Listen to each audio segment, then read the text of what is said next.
So ESPN did an episode of 30 for 30 about Mack Beggs. For those of you who don't know who Mack Beggs is, Mack Beggs was a female transitioning to male wrestling athlete who lived in the state of Texas.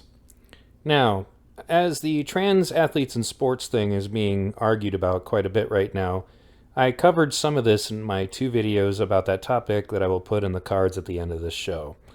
But there's some new information that I got from watching this 30 for 30 episode, and I think it's interesting because it also kind of sheds, some very powerful light on Mack's own position on his girls' state championships that he won while under the effects of testosterone. I'll get to that in a moment, but first I want to clarify a major point that is continually misconstrued, which is that people bring up that Mack was forced to wrestle boys and that they would have, girls, and would have preferred to wrestle boys. And in the state of Texas, boys are not allowed to wrestle girls. That is true. However, Mack had a tendency to show up at tournaments outside of Texas where they absolutely could have wrestled boys and chose not to. Mack also would wrestle in the girls' division in certain tournaments and the boys' tournament at the same time. So again, if they were given if it was all about just not, that they would only prefer to wrestle boys, there were plenty of opportunities where Mack could have done that and didn't. They still ended up entering the girls' division.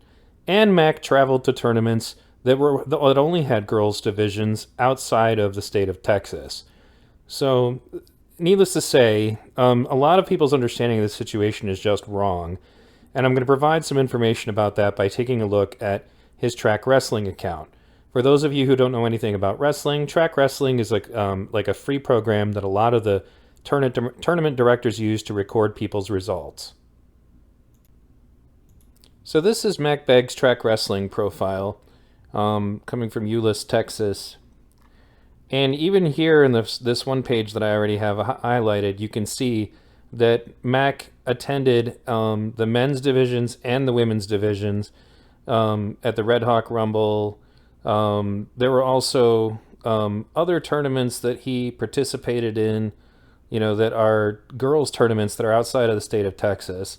So that would include the junior women's freestyle duels, the national duels, cadet women's freestyle.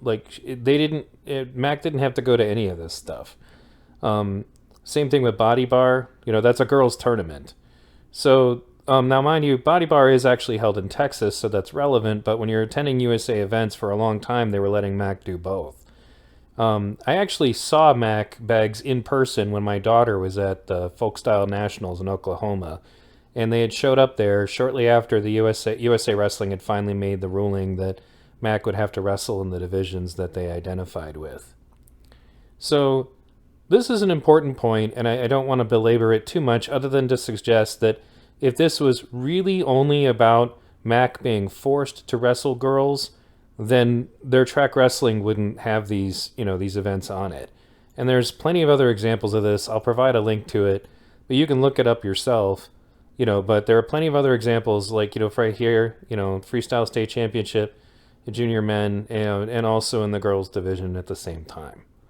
So, all right, moving on. I want to play a clip now from the 30 for 30 episode that I think is extremely important, extremely powerful, actually.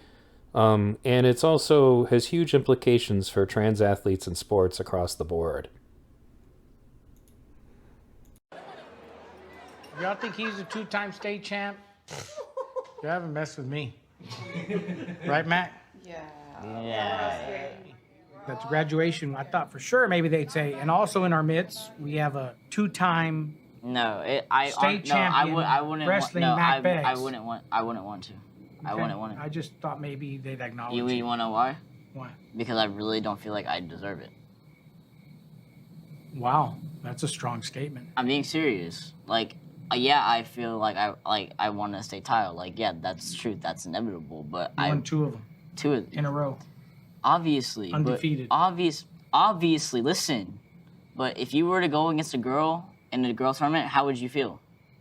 Would you feel like you deserved it? But you were No, listen. Would you feel like you deserved it? So, as Mack's father said in that clip, that was a very bold statement. But it also was a very powerful one, and a very important one. Mack Beggs just point blank said, I don't want them to mention that I'm a 2-time girls state champion at my graduation because I don't feel that I deserve those titles. That's enormous. Especially from all the people that have been arguing lately about trans athletes in sports. You know, normally the problem is actually about boys trying to participate in girls' divisions. And some of the suggestions that are being made on how to solve these problems is, well, maybe we should only have weight classes.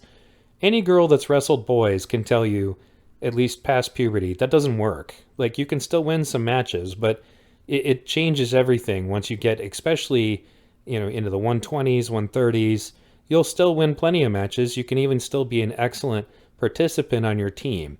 But high-level competition, you know, goes from basically the wins start to go down the bigger you get, and the likelihood of getting injured goes up the bigger you get. My daughter encountered that being like 130 pounds, even in middle school. So anyway, I'm going to, again, provide the 2 videos that I did where I go over all of the science, including the science you have to pay for to read, that defines the truth about what goes on with trans athletes. Because, first of all, high school athletes are not even required to take the hormone blockers in the first place, so it's irrelevant when you're discussing high school. And as far as like people who might think that they can get away from this, in the NCAA is now getting ready to sanction women's wrestling, and the NCAA has a completely open policy about this. I guess they basically just want, you know, more testosterone blocking. But the science that has recently been, you know, put together reveals that, first of all, you can't really effectively reverse the effects of being male during puberty, no matter how many hormone blockers you take, even after 2 years, which is a year longer than what the Olympic Committee currently requires. And that the reductions that come about because of it are actually, unfortunately, pretty small. And, you know, the funny thing is that if we could figure out a way to make this fair, especially in the wrestling community where we've already been in a situation that was kind of forced to be co-ed, I think 90% of people wouldn't even care. It's because of the unfair advantage that this is even an issue. And that's the reason why normally you don't even hear anything about trans men, because there's no advantage, unless you're in a situation like Mack was in, where he was on testosterone treatments competing against girls. There's a reason why the Soviet Union was giving their female athletes testosterone, because it worked. Thanks for listening, and please share this video, because I think this is kind of a big revelation in this issue.